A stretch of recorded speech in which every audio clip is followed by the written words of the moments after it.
spend a lot of your time immersed in these discussions about gender and faith. What gives you hope?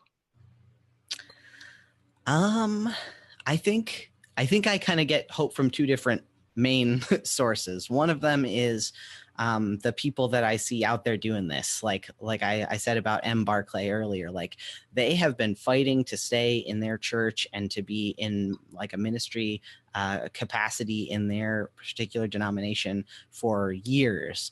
And they're still doing it, and watching their courage as they stand up to folks that say you shouldn't be able to preach the gospel, for goodness sake, which is what Christians are kind of supposed to do. Like watching the courage of other people has been a real source of courage and hope for me.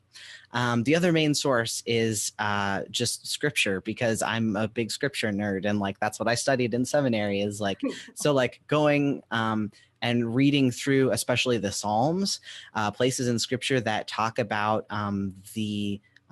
about not being alone, in the sense that God is with you. And so, like, for instance, Psalm 27 is one of my favorite Psalms because it's all about like dealing with really difficult circumstances. And there's one verse in Psalm 27 that says, even if my father and mother forsake me, God will take me up.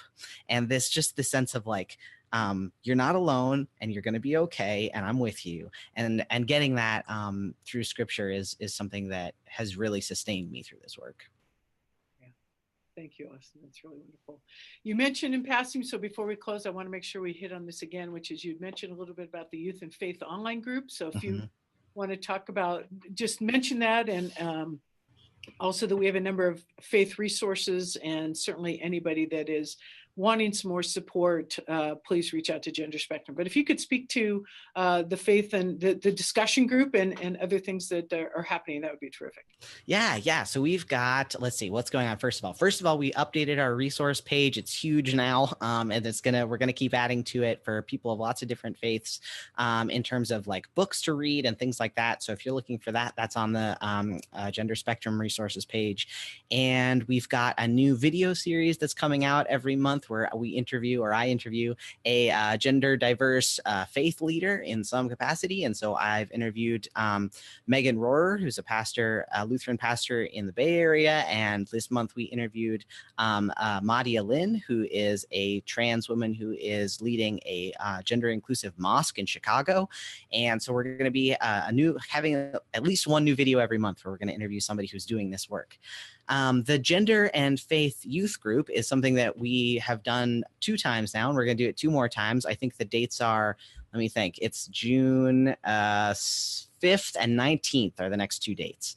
And so more info will be on all the pages. But essentially what we do is we get together and we have a topic that we talk about every week. So this last week we talked about prayer and talking to God, and like what's the difference between talking to God and listening to God, and how do we do that in our different faith communities. So it's a really fun time. And if you're between the ages of, 13 and 19, you should definitely come by.